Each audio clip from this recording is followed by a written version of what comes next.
Bonjour, je suis Christian Mich, auteur d'un miracle chaque jour, et aujourd'hui j'ai le privilège de partager avec toi l'évangile du jour. Le verset d'aujourd'hui se trouve dans 1 Timothée chapitre 6 verset 12 et il dit « Combat le bon combat de la foi ». La vie chrétienne ressemble souvent à un champ de bataille.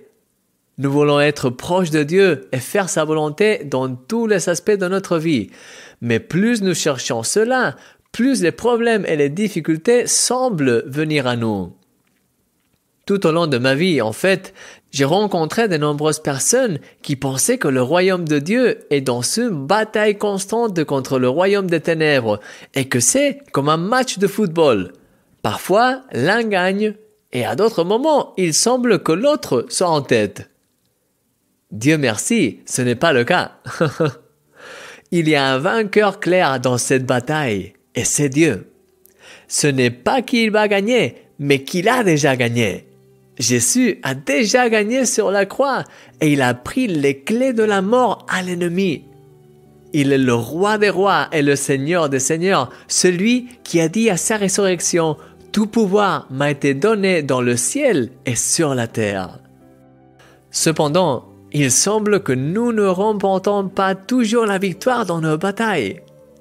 En fait, il y aura probablement des moments où tu te sens coincé, faible, vaincu, découragé et troublé de partout. Pourquoi? Ne devrions-nous pas, nous aussi, expérimenter cette victoire de Jésus? J'aime beaucoup la façon dont l'apôtre Paul parle de cette bataille avec son jeune disciple Timothée. Il dit que c'est un bon combat. Comment un combat peut-il être bon? Réfléchis-y. C'est le cas si tu sais déjà à l'avance que tu l'as gagné. Oui, Jésus veut te donner la victoire et tu peux te l'approprier par la foi. C'est pourquoi on l'appelle le bon combat de la foi. L'arme principale de l'ennemi est le mensonge. Et c'est pourquoi il essaye de t'attaquer avec toutes sortes de mensonges pour te neutraliser à travers eux. Mais quand tu te lèves dans la foi et que tu commences à proclamer et à confesser les promesses de Dieu, sais-tu ce qui se passe? L'ennemi s'enfuit. C'est ce que dit la Bible. Résistez au diable et il fuira loin de vous.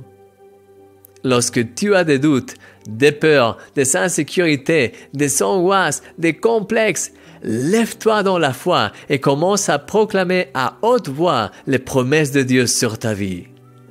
La seule façon dont l'ennemi peut te vaincre, c'est lorsque tu crois ces mensonges. Mais quand tu choisis de ne pas les écouter et de proclamer la vérité, il ne peut pas résister et il s'enfuit. J'en ai fait l'expérience des milliers de fois et je peux t'assurer, au milieu de n'importe quelle situation que tu traverses, ta victoire se trouve toujours dans le fait de jeter ton anxiété aux pieds de Jésus et de t'accrocher par la foi à lui et à ses promesses. Lorsque tu le fais, ta réalité restera probablement apparemment la même, mais toi, tu ne seras plus le même. Tu auras dans ton cœur une assurance qui te permettra d'être rassuré même au milieu de la pire des tempêtes. Et ta foi t'ouvrira la porte pour voir des miracles incroyables de Dieu à l'œuvre au milieu de ta situation. Oui, mon ami, combat le bon combat de la foi à fond. Et n'oublie pas, tu es plus que vainqueur par celui qui t'a aimé, parce que tu es un miracle. Ton ami, Christian Mich.